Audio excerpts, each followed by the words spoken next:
안녕하세요. 우리의 삶에 낮과 밤을 관장하고 중심에서 밝은 빛으로 생명을 이롭게 하는 태양, 따뜻한 햇살을 주고 지구가 차가워지지 않게 우리를 비춰주는 태양.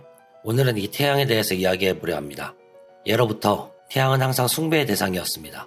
동에서 떠서 서로 지고 다시 동쪽에서 뜨는 현상은 인간의 생활에 막대한 영향을 미치고 가장 가까운 미스터리이기도 했다고 합니다. 이처럼 태양은 옛 신화에서 다루기도 하였는데요. 일본의 신화에서는 수사노오라는 신의 횡포에 화가 난 아마테라스 오오미카미라는 신이 마니토이와토라는 동굴에 깃들어 세계가 어두워진다라는 신화가 있고, 이집트 신화에서는 매일 밤 태양의 신 라는 지옥인 두아토를 지나가고 악의 신 아펩은 라와 그의 태양의 배가 매일 아침 동쪽에서 나타나게 하였다라고 하는 신화가 있으며, 북유럽의 신화에서는 일식과 월식을 설명하는 신화로 마랑펠린의 아들인 스코라터가 각각의 태양과 달을 삼켜버리는 것이다라고 얘기하였다고 합니다. 이처럼 예부터 지금까지 많은 영향력을 행사하고 우리 태양계에 없어서는 안 될 존재인 태양. 우리가 살아가고 생명을 유지하는 데 필수적으로 필요한 태양열은 인간에게 직접적인 생명 에너지를 전달하고 있는데요. 우리는 언제까지 태양으로부터 영향을 받고 살아갈 수 있을까요? 태양의 탐사를 시작한 건 1960년대부터였습니다. 1990년 10월 태양의 플라즈마와 자력을 탐사하기 위해 율리시스5가 발사되었고, 이후 1991년 8월 태양의 플레어가 복사하는 엑선을 포착하기 위해 태양 관측 인공위성인 요코가 발사되었습니다. 먼저 발사된 율리시스5는 태양과 자기장에 대한 자료를 수집하며 20년 가깝게 미션을 수행해왔으나 2008년 2월 원자력 전지의 출력 저하로 자세 제어용 연료의 동결을 막기 위해 히터를 작동시키는 일이 어려워져 2009년 6월 30일 임무를 종료하였다고 하네요. 요코 위성은 세계 최초 태양 관측 위성이었습니다. 요코 위성의 설계 수명은 3년가량이었으나 보다 오래 가동하여 2001년 12월 15일 관측이 중단될 때까지 약 10년간 태양 활동을 일주기에 걸쳐 관측하였다고 합니다. 이후 1995년 11월 미국 플로리다주에서 세 번째 태양 탐사 우주선 소호가 발사되었고, 소호 우주선은 현재까지도 태양 주변을 돌며 태양을 관측하고 있다고 합니다. 태양은 뜨겁고 거대한 가스덩어리라고 하는데요. 중심부의 온도는 약 1500만 K이고 표면의 온도는 약 6000K라고 합니다. 크기는 지구 지름의 약 109배, 부피는 지구의 130만 배가량 된다고 합니다. 태양의 주 성분인 수소 원자가 융합하여 헬륨을 만들 때 엄청난 빛과 에너지를 쏟아내는데, 이는 약 1억 5천만 킬로미터의 거리에 있는 지구에 1.4kW의 에너지를 공급하고 있을 정도의 엄청난 양으로 지구 이외의 다른 행성, 수성, 금성, 화성, 목성, 토성 등 태양계 내 모든 행성들에게 골고루 공급하는 중요한 역할을 하고 있습니다. 하지만 태양이 우리 인간에게 이로운 역할만 해주는 것은 아닌데요. 대표적으로 태양풍이 있습니다.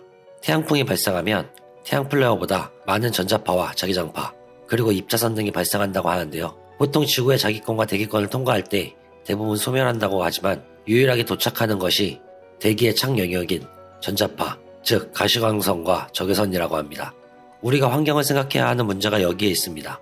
태양풍이 지구에 도달할 때 지구를 방어해주는 자기권 및 대기권, 그리고 오존층 등 어느 한 곳에 작은 구멍이라도 있게 되면 태양풍에 의해 도달한 플라즈마 입자 등이 쌓여 자기권대로 생성된 전기 에너지는 강한 전류를 흘리게 되고, 유도 전류가 송전선에 발생하게 되면 전기가 망가지거나 발전소와 변전소 등의 전력시설이 파괴된다고 합니다.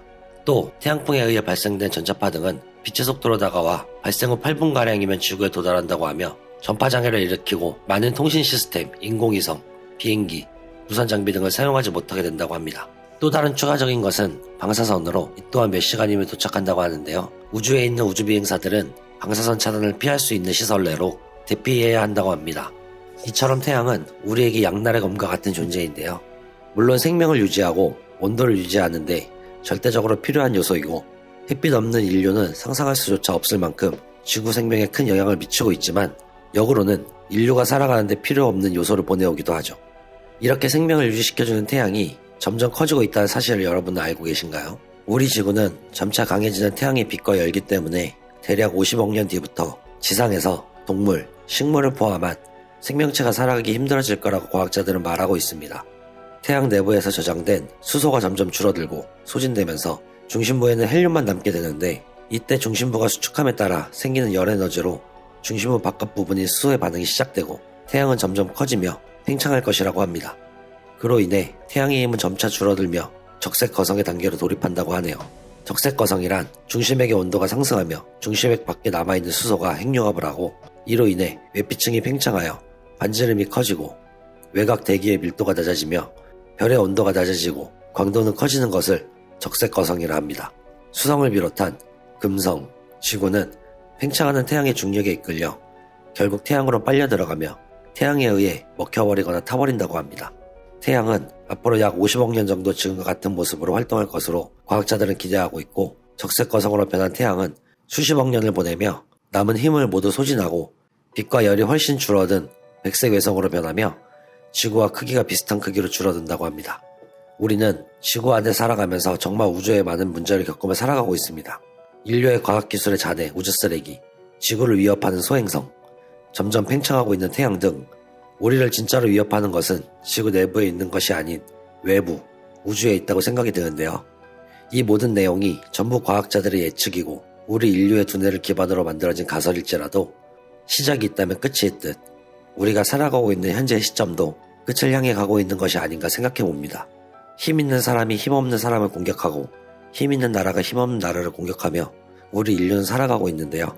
우리 인류의 문제점은 사람 사이에서 발생하는 문제가 아닌 우리 생명체들 밖에서 다가오는 문제에 집중했으면 하는 바람입니다. 지금까지 시청해주셔서 감사합니다. 지금까지 지구인의 멀티버스였습니다.